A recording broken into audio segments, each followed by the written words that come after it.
In a remote corner of West Africa, far from the reach of many cities, lay two neighboring villages, separated by the meandering Madaka River. On one side of the river was Adewura, a proud Yoruba settlement, upholding tradition at its core. On the other side stood Nkendi, Igbo community known for its fearless warriors and joyous festivals. Though they lived side by side, their ancestors' ancient feud kept them worlds apart. Yet, as always, love pays no heed to borders or hostilities. One sunny afternoon, Shaliwa, daughter of the finest hunter in Adewura, glided her canoe towards the northern bend of the Madaka River in search of rare medicinal herbs. The swamp on the opposite bank held a distinct kind of leaf her grandmother had insisted would cure persistent fevers. She was picking out these leaves when she heard a soft humming tune travel through the breeze. Venturing closer, she found a young man crouched by the water, carving a small wooden flute with skillful hands.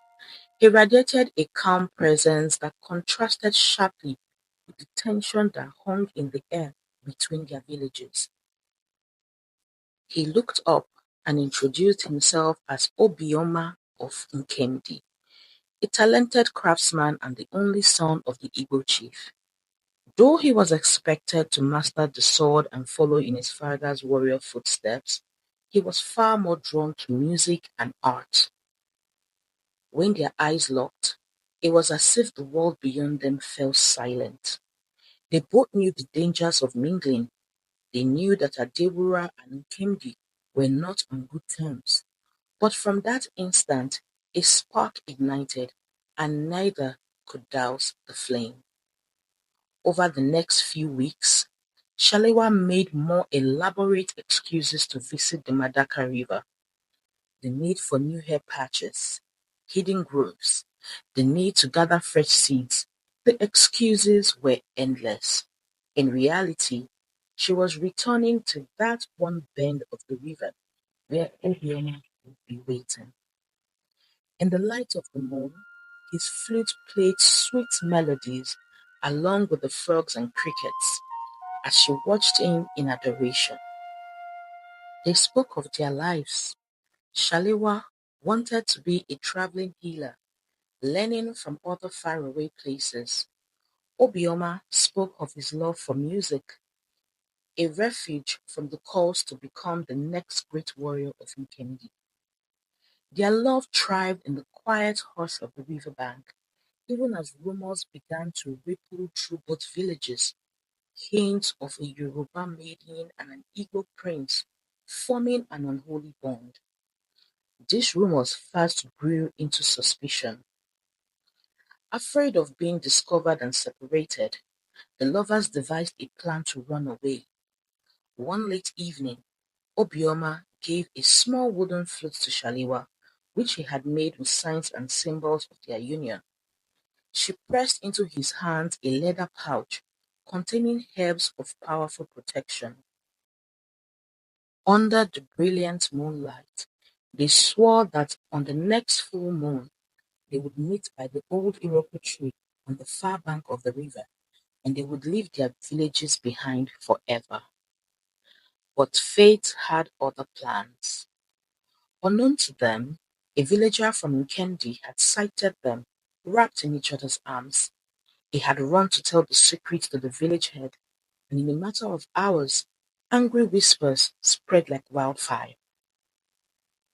Warriors from Nkemdi, led by Obioma's father, patrolled the riverbank, while Shaliwa's father rallied his fellow hunters in Adewura, driven by both fury and fear. Obioma's father did not believe that his only son would bring him such shame and dishonor. He was determined to prove his son's innocence and put an end to the rumors. Just before dawn, when the darkness was almost choking, both factions met near the end of the Madaka River. Flickering lights from torches danced on drum-blazed and tensed bowstrings. Obioma, knowing that this could quickly turn into a full-blown war, knelt before his father and begged him for peace. He then professed his undying love for Shaliwa. The village chief, in anger and rage at what he thought was a betrayal of tradition, drew his sword. That was when Shaliwa seemed to appear out of nowhere, her father's hunting bow flung over her shoulder. She ran forward to see Obioma cornered, bleeding lightly. Obioma had refused to defend himself against his father, refusing to strike the man he loved and feared. Amidst cycling torches and confused voices, one of Adewura's hunters, in an attempt to protect Shaliwa, shot an arrow through the air. His arrow pierced through her chest, bringing her to her knees, blood dripping to the earth. Obioma let out a heart-rending cry as he lunged to catch Shaliwa in his arms. But his movement startled his father, whose blade lashed out again in reflex. The sword caught Obioma in the side, and he collapsed beside Shaliwa, their hands brushing, their blood pooling together on the riverbank. When the first rays of sunlight broke across the skies, it found both villages by the Madaka River, awash in grief and shame. Shalewa's delicate flute laid in the mud, its carved symbols almost covered by dew. The pouch of herbs spilled across Obioma's chest, worthless now, as it could not save either of them. In the hush that followed, the Igbo chief dropped to his knees, tears staining the soil where his son lay still, with a bowed head, surrounded by his stunned hunters. Slowly, mothers, elders, and youths from both Adebora and Nkemdi gathered, bearing witness to the tragic end of their children's forbidden love. But the lovers' sacrifice would not be in vain. Stricken by guilt and sorrow, the two chiefs approached each other. Swords fell to the ground, and with heavy hearts they embraced, an unspoken gesture of remorse and acceptance. The blood of Shaliwa and Obioma, mingling by the river, had dissolved the hatred that once kept them apart. In the weeks that followed, the villages laid the lovers to rest side by side beneath the great Iroko tree, a gesture meant to honor their devotion. Elders from Adewura and Nkemdi conveyed around the newly dug grave, speaking words of unity and hope. Over time, the river that once separated them became a meeting place for trade, celebrations, and shared stories. Rumor has it that if one wandered near the banks of the Madaka River, they might hear a soft melody carried on the breeze, the lingering echoes of two hearts who dared to dream of a love strong enough to unite ancient enemies.